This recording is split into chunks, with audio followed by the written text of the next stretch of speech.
America's newest superstar on the right joins us, Congressman Madison Cawthorn. We had him here when he was just a candidate a couple of months ago. Madison, congratulations on your victory. It's been, what, about 2 months now, a little less? How does it feel to be a congressman? Greg, I'll tell you, it's the honor of a lifetime. I get to represent 730,000 hardworking, God-fearing, moral Americans, and there's nothing better than to get to represent them up here. But I will tell you, Washington, D.C. is not my favorite place. It is filled with people who hate the American identity, and they want to change it. By the way, you are, I think, technically the youngest or one of the youngest ever. Are you 26 now? How old are you? Forgive me, but how old are you? No, I'm 25 currently, so I'm the youngest ever elected. There was somebody appointed younger than me. Yeah, I think you got to be 25 though legally to be anyway. Congratulations! It's a huge, huge accomplishment. Let's talk a little bit about the shelter situation at the border. I know you care very much about border security. It looks like it's being dismantled, but by the Biden administration. Yet, strangely enough, they seem to be adopting, or at least keeping, some of the infrastructure of the Trump administration. Oh, and it's not necessarily even the Trump administration. These soft-sided enclosures are built by the Obama administration. These cages they put children in, and it's just left over from an administration that Joe Biden previously worked on. So I do have to say, at least he has those in place. But what he's doing at the border is terrifying. The new policies that are coming out with these executive orders are just shipping illegal immigrants deeper into the home territory of America, where there's less ICE agents and there's less chance of them being caught. It puts Americans at risk. So here's Jen Psaki, the administration spokesperson, trying to put a spin on something that is really hard to spin.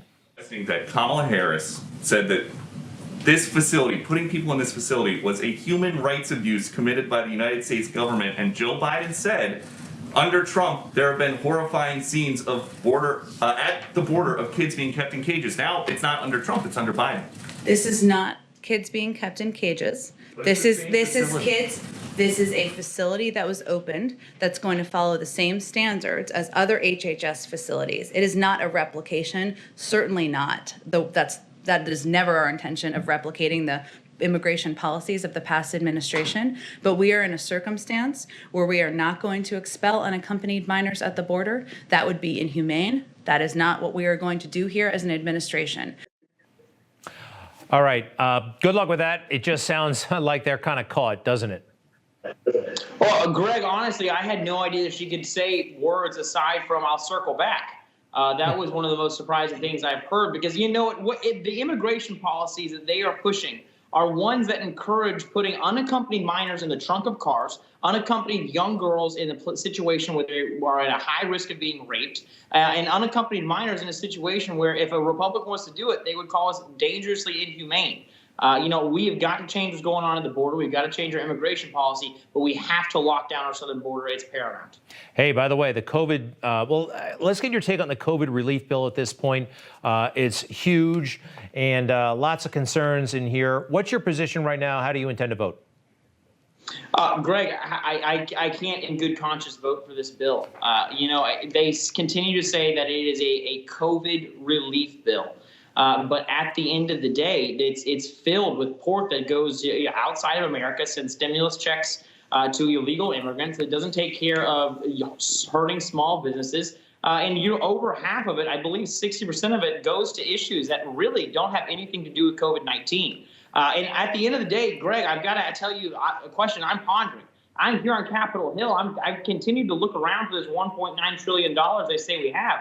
But I just don't know where it's coming from. So what that means is that the American people they say they are helping are in the end going to have to foot the bill for this $1.9 trillion wasteful spending bill.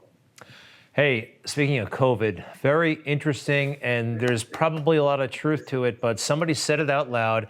A Biden advisor, it's in a new book. Let's go ahead and put it on the screen if we can. This is from Anita Dunn. Reportedly, she said this in a new book by two very well-established and respected journalists, actually, Jonathan Allen and Amy Barnes. COVID is the best thing that ever happened to him.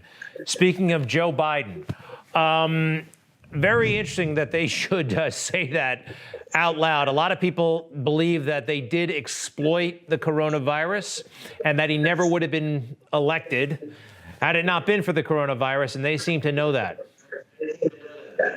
Well, at the end of the day, you know what? This is the classic Democrat ploy. Never let a good tragedy or emergency go to waste. You saw they made hay when the sun was shining from COVID-19 to be able to shut down our economy, to be able to make Americans live in fear. I mean, understand this. We're almost at the year anniversary of 15 days to slow the spread. And I'll tell you, I understood having to, take a couple weeks for people to have infrastructure and logistic matters catch up. But what they did to us this entire previous year was they forced our businesses to close. They forced people to not be able to feed their families. They kept us from assembling. They kept us from being able to go to our churches to worship. It was tyrannical, and it set a very dangerous precedent moving forward for our children. So, Congressman, I know at one point you were on your way to the Naval Academy. You had a very tough car accident, and you lost the use of your legs.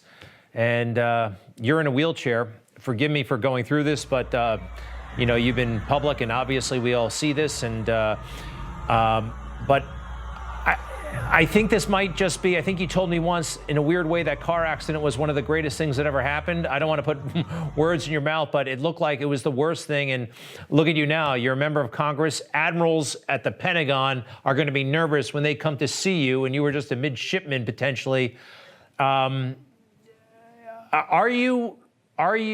you believe that was somehow a blessing in disguise? You know what? That's caused so much pain in my life that it's hard to say that it was a blessing. But at the end, you can't look at my life and say that it was not ordained by God, that he didn't have his hand playing in it in some way. I'm a very fervent Christian. I believe in his will in our life at all times. But, really, at the end of the day, what our lives come down to, and he gives us free will, is personal responsibility. And so people across America who believe that, some certain ethnic group is the reason for all the problems in their life, or that it's because of big government of all the problems in their life. Greg, I believe that over 80% of the issues we face are self-inflicted. And our lives are completely predicated on the fact of how we respond to tragedy happening in our life. And so I encourage everyone who's going through a hard time, specifically people who are in a wheelchair. Life is hard, and I would say life sucks in a lot of ways. But there are sparkling surprises at every single turn on this arduous journey we're on. And I encourage everyone who's considering giving up, don't do it. Just like the good days never last, neither do the bad. And if you continue moving forward, if you continue working day by day, and you take personal responsibility for what's going on in your life, you will find yourself being able to achieve great things. Amazing, Congressman. I'm sorry, I want to catch that statistic one more time. 80% of self-inflicted. 80% of what again? Sorry? I believe 80% of what happens to us in our lives is really self-inflicted, and it's predicated on the fact of how we respond to tragedy happening in our life. Well, thank you very much, Congressman. Continued success, and come back soon, okay?